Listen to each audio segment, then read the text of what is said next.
ele é merecedor do inferno. Aí a gente olha tudo isso e fala assim, Senhor, mas é neste cenário, querido, de afastamento, de pecado, de afastamento do Senhor, é que agora nós chegamos no verso de número 4, e o apóstolo Paulo começa o verso número 4, ele diz o seguinte, mas Deus, pronto, nós estávamos lá, mortos nos nossos delitos e pecados, andando, fazendo coisas nessa terra com a nossa vida, segundo um sistema de valor distante do Senhor, nos conduzindo, achando que estávamos fazendo a melhor coisa da nossa vida, mas simplesmente com o nosso ego no trono da nossa vida, nos levando distante da vontade de Deus. Mas nessa caminhada, nessa trajetória, dia a dia nos afastando do Senhor, Deus agora, querido, Ele faz algo. E o verso 4 diz o seguinte, mas Deus, sendo rico em misericórdia, por causa do grande amor com que nos amou. Vou repetir, querido, por causa do grande amor com que nos amou.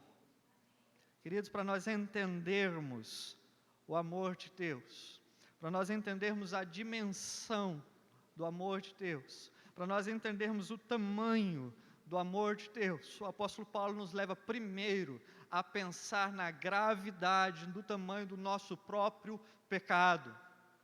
Antes dele apresentar a salvação, ele precisa nos mostrar com clareza em que direção estávamos indo e do que precisávamos ser salvos. Antes da palavra de Deus agora mostrar a cura, ela mostra a doença e a gravidade dessa enfermidade, de uma enfermidade que nós não resolveríamos por nós mesmos, nós não nos curaríamos por nós mesmos, porque nós estávamos mortos nos nossos delitos e pecados. O morto, ele não faz nada por si, mas aí o verso de número 4 diz que, mas Deus, sendo rico em misericórdia, misericórdia, querida, é quando Deus não dá a nós aquilo que merecemos.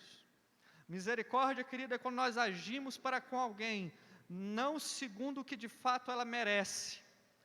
Ela merece uma punição, ela merece um juízo, ela merece uma condenação, e aí agimos com misericórdia, aí Deus age com misericórdia em não dar aquilo que é merecido, e ele fala, com o grande amor com que nos amou, e o verso 5 repete, novamente, estando nós mortos nos nossos delitos e pecados. Ele nos deu vida, com quem, queridos? Juntamente com Cristo. Irmãos, o amor de Deus aqui agora ele é declarado por Paulo. A misericórdia, a bondade, o amor de Deus é declarado. E agora o apóstolo Paulo demonstra isso, em que esse amor de Deus é demonstrado em algo que de fato está feito, em uma ação realizada. E ele fala então que esse grande amor, que ele nos amou estando nós ainda mortos nos nossos delitos e pecado, ele fala que Deus fez isso em Cristo Jesus.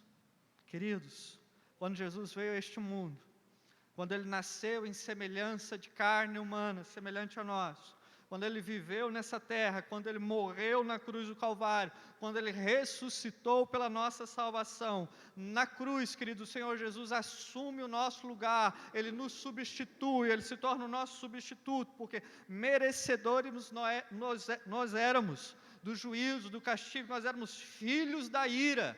Mas o Senhor Jesus, então, na cruz, Ele assume o meu lugar e o seu lugar, e ali Ele nos substitui, carregando sobre si os nossos pecados, os nossos delitos, e Ele recebe toda a condenação necessária sobre Ele, querido, porque ali a cruz agora, então, ela é um estandarte da misericórdia e da bondade de Deus. Quando nós olhamos para a cruz, o que nós devemos nos lembrar é da bondade e da misericórdia de Deus, do grande amor com o qual Ele nos amou, mesmo nós estamos totalmente afastados do Senhor, mesmo nós estamos num cenário, num quadro pintado, horrível, distante de Deus, o texto bíblico diz, mas Deus, sendo rico em misericórdia e em grande amor, Ele envia o Seu Filho para morrer por mim e por você, para receber castigo e condenação.